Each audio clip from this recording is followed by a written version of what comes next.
আপনি কি জীবনে বারবার সমস্যার মুখোমুখি হচ্ছেন, চেষ্টা করেও সফলতা পাচ্ছেন না?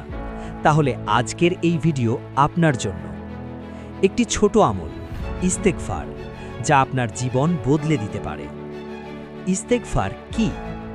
ইস্তেগফার মানে হলো আল্লাহর কাছে নিজের গুনাহের জন্য ক্ষমা চাওয়া।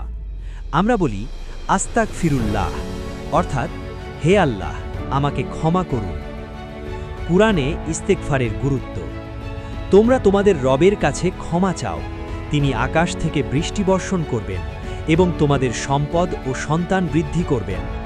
এই আয়াত প্রমাণ করে ইস্তেগফার শুধু গুনাহ মাফি করে না, বরং রিজিক ও সফলতাও বাড়ায়।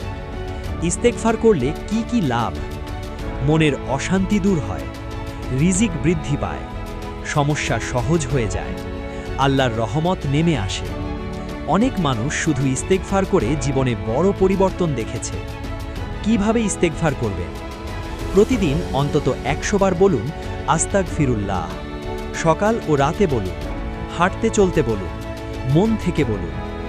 ধারাবাহিকতা রাখুন, একদিন নয়, 1 সপ্তাহ নয়, কমপক্ষে 1 মাস নিয়মিত ইস্তেগফার করুন।